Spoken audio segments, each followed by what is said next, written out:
Les gars, s'il vous plaît. Concentration max. Tout le monde, les gars, c'est une putain de finale aujourd'hui. Ok? Ça peut être la dernière, ça doit être la dernière. On doit le faire pour le pays. Vous savez, c'est quelle date aujourd'hui? On ne peut pas être l'échec de cette date, les gars. Regardez-vous tous dans les yeux, on ne peut pas être l'échec de cette date, les gars. On ne peut pas être la honte du pays, les gars. Si on gagne aujourd'hui, ils vont se souvenir de nous toute leur vie. Parce que ça va être gravé avec cette date. Vous avez capté? On doit être des chiens, les gars. Ils n'ont rien à jouer aujourd'hui. Ils n'ont rien à jouer, les gars. On a une Coupe du Monde. Derrière la porte, il y a une Coupe du Monde. Il y a une Coupe du Monde, les gars. Il n'y a rien qui est plus gros que ça. Béatons-nous, messieurs. Ok, messieurs? Concentration max, tout le monde. Ceux qui rentrent, tout le monde. Je veux la dalle, je veux des chiens, les frères. Il y a un steak haché, il y a 2 chiens. Eux, ils n'ont pas faim, nous, on n'a pas mangé, les gars. On va les pousser, les gars!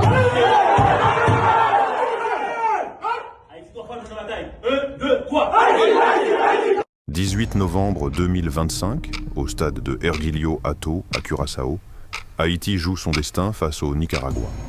Le match va débuter. Tout peut basculer en 90 minutes. Mais pour comprendre l'intensité de ce moment, il faut revenir un peu en arrière.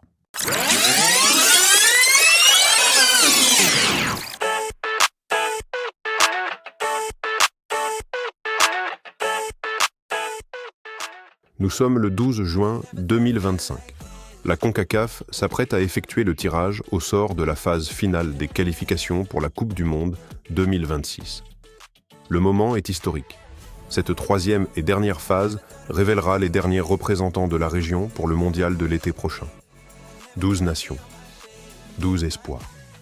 Toutes retiennent leur souffle, en attendant leur destin. Elles seront réparties en 3 groupes de 4 et s'affronteront lors des fenêtres internationales de septembre, octobre et novembre 2025. Parmi elles, Haïti, une nation dont la seule participation à une Coupe du Monde remonte à 1974, à Munich, mais dont le rêve n'a jamais cessé de brûler. Les équipes sont réparties dans 4 chapeaux, et Haïti figure dans le chapeau numéro 3.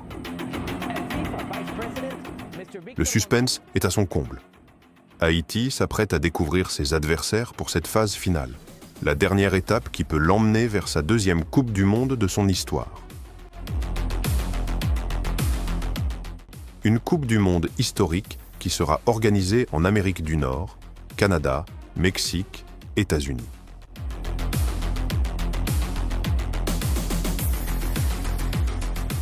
Costa Rica. Honduras. Haïti.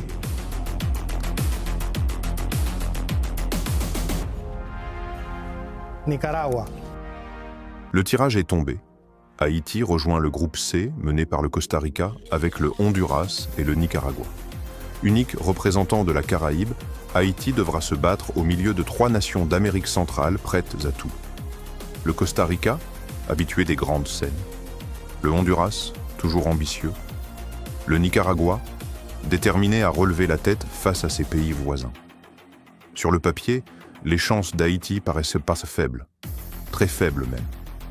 Face à ce défi colossal, le sélectionneur des Grenadiers reste prudent, mesuré, conscient de l'immensité de la tâche.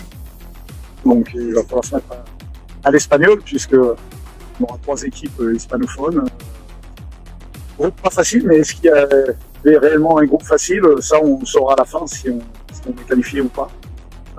Voilà, on va essayer de faire bonne figure, mais bon, dès dimanche, il y a une autre compétition avant ça, on va se projeter dans celle-ci, de manière à préparer au mieux ce mois de septembre, avec une première rencontre à domicile, ou je ne le sais pas encore, mais à domicile contre le Honduras. Aux côtés des habitués tels que Placide, Nazon, Pierrot, Jean-Jacques, Arcus, Adé, Louisius, Pierre, Fafa Pico, les Grenadiers ont pu compter sur des renforts qui allaient se révéler déterminants dans cette ultime phase éliminatoire. D'abord, Providence, joueur de 2e division néerlandaise qui n'affichait que 5 sélections avant ce round final, mais dont l'impact allait surprendre tout le monde. Ensuite, Josué Casimir, talent de Ligue 1 sous les couleurs d'Auxerre, prêt à franchir un cap avec la sélection. Puis, Hans Delcroix, solide défenseur de Burnley en Premier League, apportant une dimension physique et tactique nouvelle. Et enfin, Jean Rickner Bellegarde, le milieu explosif de Wolverhampton, dont l'énergie, la technique et l'intensité allaient devenir l'un des moteurs de cette aventure historique.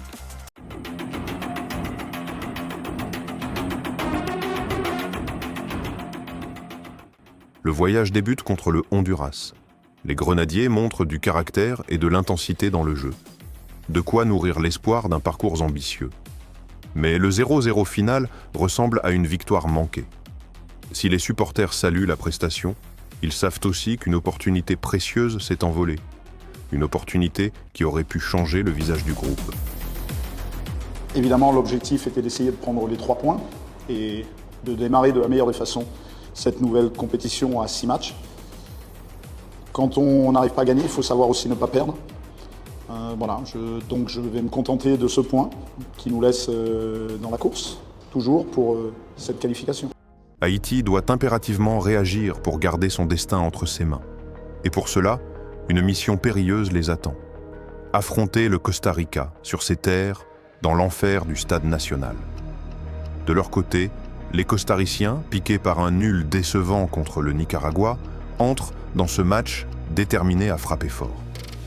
Persuadés de leur supériorité, ils pensent avoir tout ce qu'il faut pour faire flancher les Grenadiers.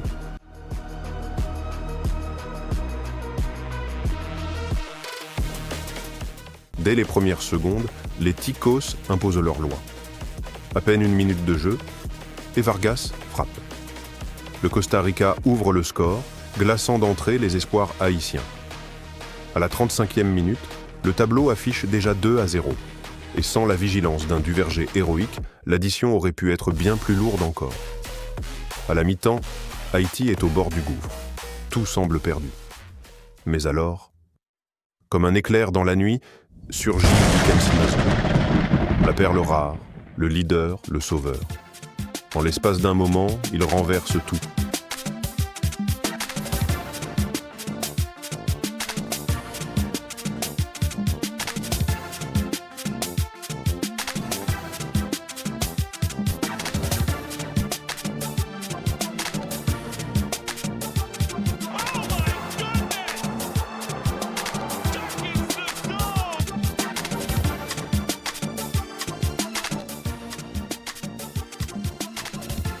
Un triplé magique, monumental, irrésistible.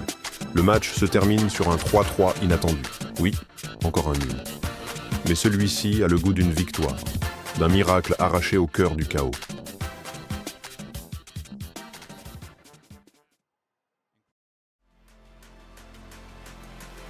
Le 9 octobre 2025, à Managua, Haïti l'emporte sans trembler face au Nicaragua, 3-0, grâce à Nazon, Jean-Jacques et Luisius. Une victoire nette qui embrase tout un pays. Les Haïtiens jubilent, persuadés qu'ils touchent du doigt une qualification historique pour la Coupe du Monde.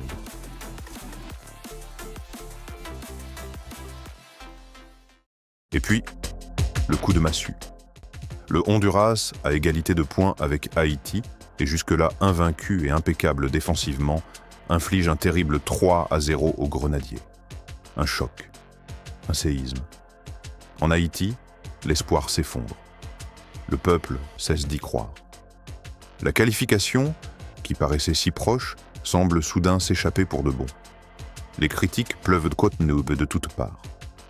Au centre de la tempête, le sélectionneur Sébastien Migné.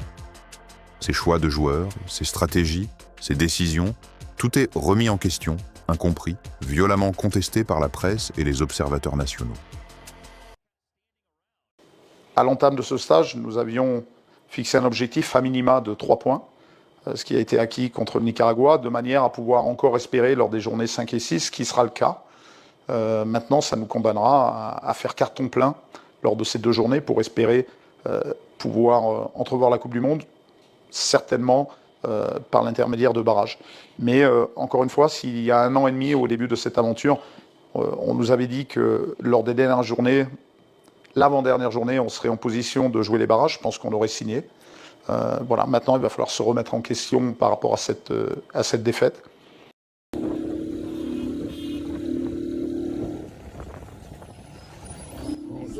ça avec PL, dans des C'est facilement basé à 100%, mais pas penser c'était mieux. La presse haïtienne, qu'elle soit traditionnelle ou en ligne, se déchaîne. Les critiques fusent de toutes parts, sans retenue, sans pitié.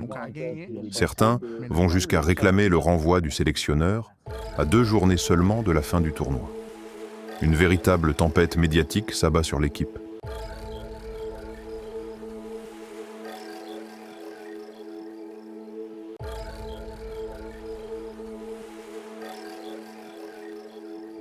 Malgré les critiques, le sélectionneur garde son calme. La fédération, le staff et les joueurs resserrent les rangs, solidaires. Ils se parlent, ils se motivent, ils y croient toujours.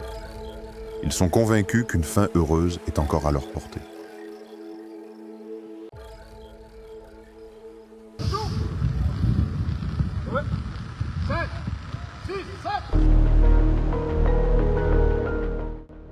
Haïti, Costa Rica. L'heure de la revanche a sonné. Pour Miguel Herrera, le match aller n'était qu'un accident. Cette fois, les Ticos comptent remettre les pendules à l'heure. Il prévient toutefois, Haïti est dangereuse, précisément parce qu'elle n'a rien à perdre. Nous, en revanche, nous n'avons pas le droit à l'échec. Avant cette affiche décisive, Haïti est au 3e avec 5 points, tandis que le Costa Rica vise un finish parfait. Battre Haïti, puis le Honduras, pour terminer en tête et décrocher la qualification directe pour la Coupe du Monde. De son côté, Haïti avance avec prudence, consciente que son destin ne lui appartient plus vraiment. Un seul mot d'ordre résonne: livrer un bon match pour maintenir vivante la dernière étincelle d'espoir. Car la mission est désormais aussi simple que vitale. Rester en vie et tenter de décrocher une place en barrage comme l'une des 2 meilleures deuxièmes du tournoi. Dès le coup d'envoi, la sélection haïtienne affiche un sérieux remarquable. Placide devient une véritable muraille, infranchissable. Bellegarde, lui, dirige le jeu tel un maître orchestre. Et puis, sur un appel lumineux de Providence, survient la délivrance. Pierrot jaillit, frappe et offre l'avantage aux Grenadiers.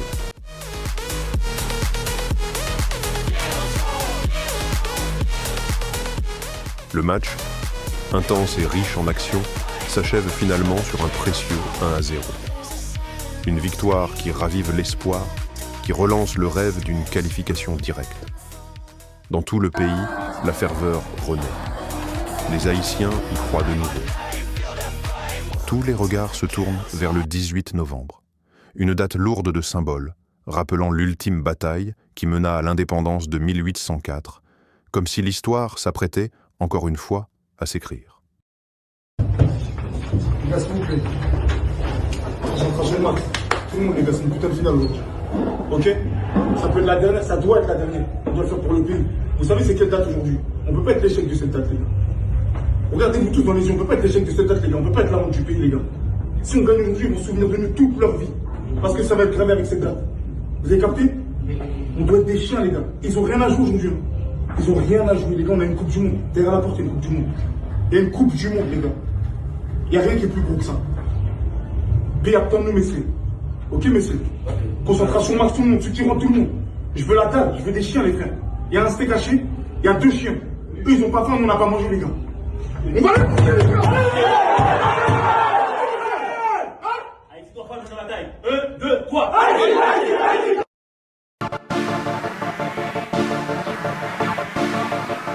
Haïti avait un rendez-vous avec l'histoire et elle l'a honoré avec grandeur. L'entame de match est parfaite, maîtrisée, inspirée. Luisius, dans une action de génie, slalom entre les défenseurs nicaraguayens et fait plier toute la ligne arrière. Quelques instants plus tard, Providence conclut, inscrivant un 2e but qui scelle le sort du match.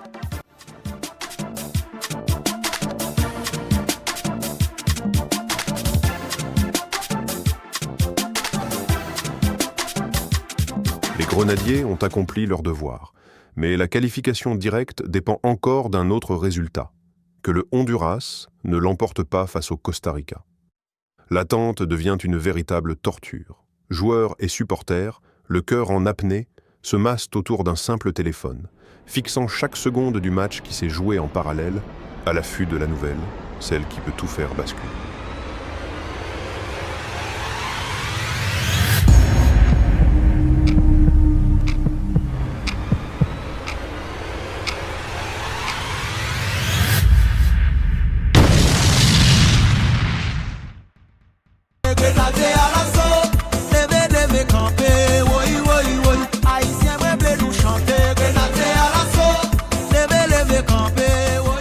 Et puis, la nouvelle tombe, comme un coup de tonnerre. Le match entre le Costa Rica et le Honduras se termine sur un score nul et vierge. Un résultat qui change tout. Haïti termine en tête de son groupe. Haïti décroche son billet pour la Coupe du Monde 2026. 52 ans après Munich 1974, les Grenadiers retrouvent enfin la grande scène du football mondial. Le 18 novembre 2025 entre dans la légende. Après le combat de Vertières en 1803, voici désormais le combat de Curaçao. Une nouvelle page d'histoire vient d'être écrite. Une page vibrante, immense, inoubliable. Mais cette histoire ne fait que commencer. Un mondial se prépare. De nouveaux défis attendent les Grenadiers. Et une question demeure, Haïti s'apprête-t-elle à écrire d'autres pages encore plus belles dans ce rêve devenu réalité? D'autant que la sélection féminine, elle aussi, s'engage dans une aventure pouvant l'ouvrir aux portes d'une Coupe du Monde. Le combat continue, et pour Haïti, ce n'est que le début.